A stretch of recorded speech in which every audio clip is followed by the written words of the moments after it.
Eshima, votre magazine qui bat au rythme de l'actualité. Retrouvez la nouvelle édition. Exclusivité, les hydrocarbures sont incontournables pour révolutionner l'économie nationale du Congo. Pour ce faire, Rubens Mikindo Mouima, ministre d'État des hydrocarbures, veut faire de la RDC un géant des hydrocarbures. Plusieurs projets à son actif, dans les soucis de réduire les prix des produits pétroliers à la pompe. Rubens Mikindo se déploie pour l'augmentation de la capacité de stockage dans le pays. Une année et 4 mois après sa nomination à la tête du ministère des hydrocarbures, Rubens Mikindo Mouima affiche un bilan largement positif grâce à son dynamisme, sa diplomatie et surtout son abnégation à voir la RDC compter parmi les plus grands producteurs des produits pétroliers et gaziers. Découverte, Victor Ntumba Chikela, directeur général de l'OVD, prêt à relever les défis de la reconstruction du Congo. Dossier, Eshima s'est penché sur quelques faits qualifiés notamment des mutineries et de sécession dans l'histoire politique de la RDC. Nation, plusieurs articles d'analyse. Cour constitutionnelle, Assemblée nationale, un aperçu de la situation politique dans son ensemble. Économie, budget 2021, entre prévisions réalistes et routinières reddition des comptes. Finance, United Bank of Africa, UBA, a célébré la semaine de la clientèle avec pour thème l'équipe de rêve. Payer l'impôt est un devoir civique. Barnabé Mwakadi, directeur général de la DGI, sensibilise. À lire également dans les bonus Eshima, les consultations présidentielles, Fachi déboulonne. Un état des lieux du chaos, fin de la coalition FCC Cash, entre réjouissance et prudence, retrouver les coulisses stratégiques et décisionnaires d'un des plus grands tournants politiques. Focus, Sonas, Bonieme et Kofolusien, bilan des réalisations 2020. Musique, interview de la diva Barbara Kanam. Retrouvez l'intégralité du magazine Eshima dans les kiosques. Eshima Magazine, un nouveau standard d'information. Donc, le peuple est tout joyeux, tout content. Et c'est le véhicule du programme de qui prend. Et voilà.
Vraiment, on a sepeli ma casse, Nandenge, président de la République Asali, vraiment, a inauguré vraiment bien, parce que l'embouteillage, les gars, vraiment ma casse. Donc, on a inauguré vraiment, on a sepeli vraiment ma casse. On a sepeli vraiment. Voilà, le gars, on a inauguré pour l'instant. Tout ça, on a inauguré, on a inauguré, Mina Bisso, Kande Salaka, tout ça, on a sepeli.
Fachi Kassi Brazzaville. Donc Fachi azali béton ya ndenge masekité. Nzela yango esili. Il y a béton peu. Il y a béton. Ngayo nazo tamole kola béton. Donc oui. Donc les aliments sécurité. Donc zélé sili, les ali béton, azali ko bétonner musala. Donc tozo kita pona web sabino ba peuple congolais bozala kimia puisque mandat ezo eba yoti ko banda sikoli. Nakata union sacrée to bandeli. Nyonso compteur à zéro. Compteur à zéro. To bandeli pour voir. Merci. Ok, merci.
Oyo lelo yaki inauguration baso du mouton bobandaki wapi bokena ngo wapi bosuki wapi. Oui tobandi ngai Mandela tono Mandela tokeina debonom qui kosuka na Sosimac après Sosimac tokeiti na Binza na pompage donc voilà il y a Kota Pascal bolekala na mokali basili sime et moyen bato matarikolo ezali puisque ezali na kwa makasi plutôt donc il fallait makaramo bache et kaoka voilà après 10 jours après une semaine déjà la ko inaugurer bato ese biso que non sur des moutons ezali na kwa ba et ezali na kwa ba maquette ba chili sur kabila sala ki le biso sala biso na 5 chantiers na modernité Félix Tshisekedi mwana mboka akotika jamais pour réaliser pour matérialiser maquette et moi la réalité ni no ko bisa bon kasi bazali ko rêver donc bazali ko rêver bakanisaki au moins petit temps tozolo bak biso to yewa na ko baki c'est tous allés te promettre te le dire de ce pouvoir to construire l'état de droit et puis peuple à recevoir les peuples d'abord makambo bandis et d'ailleurs les hommes ba tout moko ta ça le commentaire il y a vu les ndenge ba décorer vie ko banda gare centrale ko banda d'abord côté présidence ndenge to yeti na aéroport bokene zele bon mo ta la zele ndenge ba décorer bota le courant lumière publique où ezalaki à l'époque ezali ko sala maté et c'est pour cela président lobby ndenge na tokoti na kata union sacrée ezana deux points des choses où il y a en matériel ezali d'abord l'eau na électricité donc courant na mal soki mutu oyo ayebi ke ayibaka na mbongo tangola on va tout condamner bato ko soki 7 à 10 personnes on va tout condamner pour bande où il y a biloko matériel courant va condamner ba donc président il faut sakanate au moni comment facha zo qui te terrain pour na kolakisa bato que ngai na yena les peuples d'abord ezaba discours ya oyo azali kofinga président à l'époque même oyo tozobengaki opposition c'est la toute première fois bomona motu moko opposition azoloba na ye à l'aise sans être inquiet na makambo azali kosala et lelo Félix Tshisekedi Tshilombo alakaki que motu moko te opposant moko te akozala na kati ya oyo bakokanga mais sauf ntango ozosala erreur mbeba okoyebake ozala poursuivi Vous avez poursuivi. Alors, Martin Fayulu a dit que non, Union Sacrée, ils ont dit que moi, je suis Zemi, Oyo, FC Nakash, Salini, il ne faut pas parler de cet homme. C'est quelqu'un où les autres, ça sonne vraiment. Il a fait une erreur grave dans la vie. Ça, la botte est terrible. Je vois une vidéo, il y a Martin Wan. Oyo, combien de fois? Non, non aux élections. Oui, aux élections, ce n'est pas des machines à voter. Aller avec seulement les silos avec les papiers. Non, nous ne voulons pas Félix Tshisekedi Tshilombo, nous voulons dialoguer. Aïe, vérité des séries. Balanga, j'ai boni na vidéo ya Fayulu. Tout constant, d'abord il y a eu sorti de crise. Sorti de crise, il y a eu le président de la République. Donc, a écarté Katumbi, a écarté Mbemba pour y avoir tant il y a pour ça, aller en équipe, il y a des Congolais. Bisso, tu peux recourir, il y a des minéraux, il y a des Kamboka, surtout les Européens, entre autres, les Belges, les Français. On me dit comment le système y a connu pour le peuple congolais.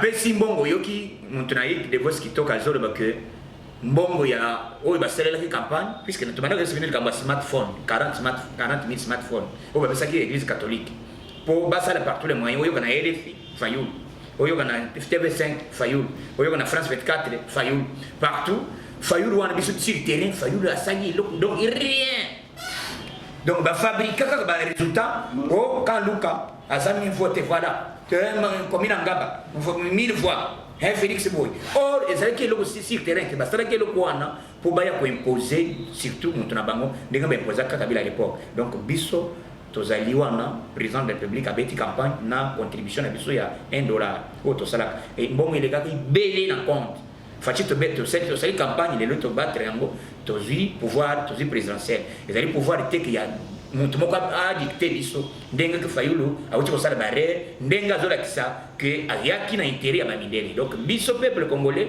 à comprendre que fati ayena malobate ayende na musala le peuple d'abord les a solganté ezali réalité nini koyesa bato oyo bakoutilize baso de mouton oyo bapesi biso parce que bachauffeur congolais mpe batongi oloki solution mais komaka bango moko bazala susu source baolinga créer su baembouteillage mpo loba keno so de mouton oyo ekaka basu embouteillage nini okoyesa bango etake yo leader na oyebisa bango bato ke il faut bayeba koprotéger eloko wana omoni yango nayebisaki bato te so de mouton elakisaka ebongisaka ville. C'est la beauté de la ville. Et le coup, ils allaient comme ça.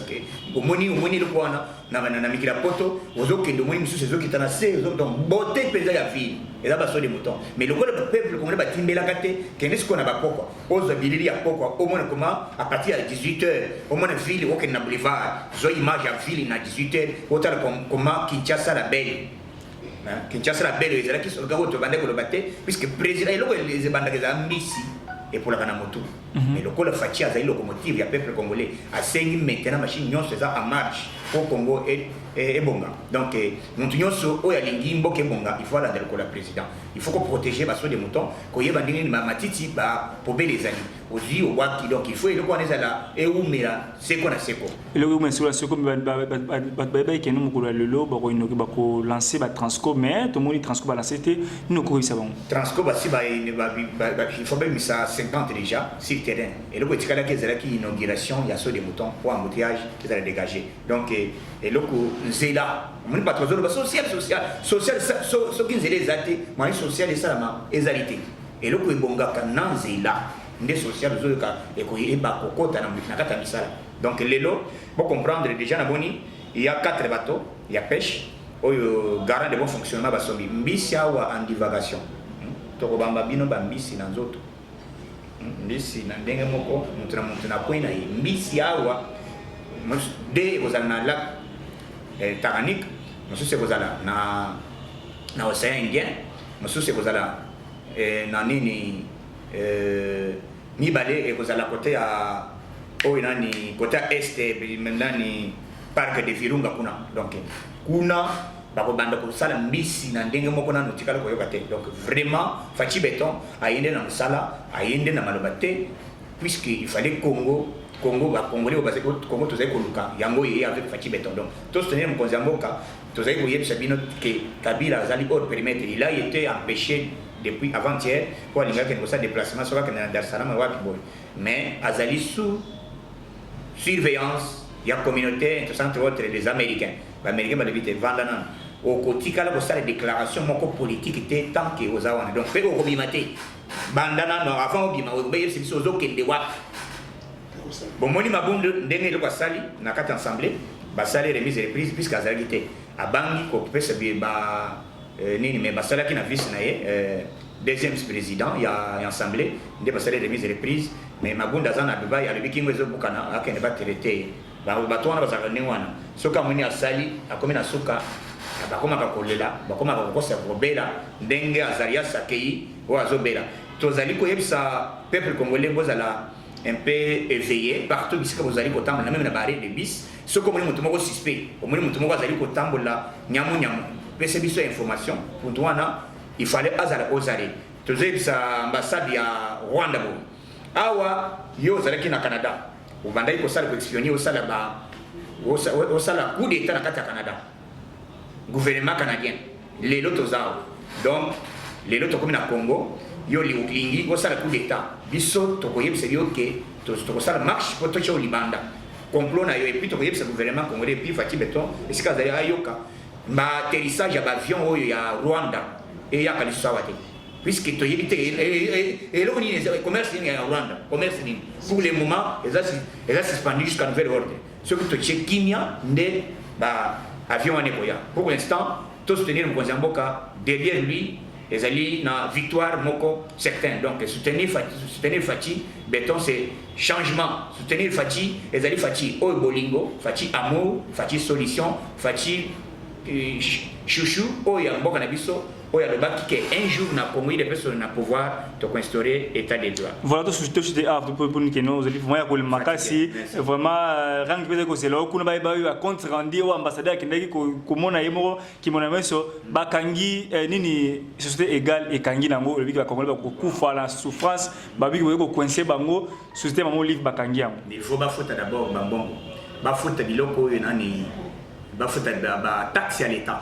Les actes que bazo ça le camouflage les alliés olive ne mukolo égal société wana abande ko ça que baso le balobi bo faut taxe avant bo fonctionner et là bakanga kine bona ne yango c'est ko voyez que la société donc ce qui a kangi en côté et ce qui a fongolité et si cela veut dire la fouti ba taxe au l'état singa quitté biso tout ça na posa na été to na posa ya bato bazana posa ya peuple congolais ACP là ce que nous devons faire, c'est qu'on a intérêt à l'immobilier bateau, biso to bezana ba poste à bateau ndenge wana te. Basa l'enquête, ezala ba Jeannette, ezala ba Zoé, ezala ba Olive Lem, ba yeba mbongo nini bazé ko kotsa na kati kesi ya l'état puisque bazana ba société. Kabila yemo combien de sociétés.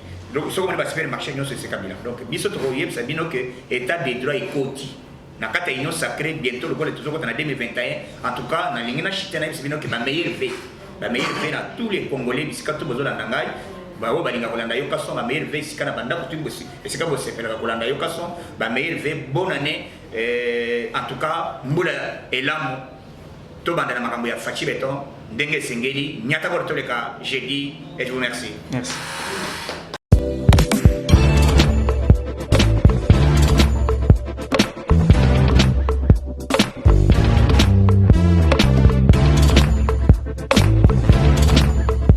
Conteneur yango todo sala adi londolé Feli Mosengo Feli todo sala conteneur ba voiture todo tina na Kisasa ba carton ezo kine Kinshasa et en plus la bonne chose voiture na yo ko tina na Kisasa te prends pas la tête yela bisongo charger biloko na yo te relivrer à domicile sans un bon oteki to zongo c'est parti.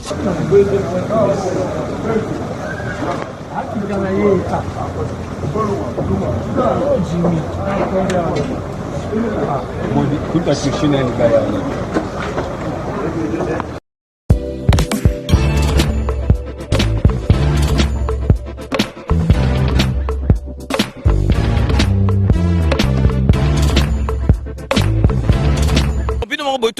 Donc, besoin vraiment contact, numéro, ils allaient défiler, bengi, fret maritime, Feli Mosengo, donc, ils allaient à la semaine, donc, on a besoin, il y a 30 cartons seulement.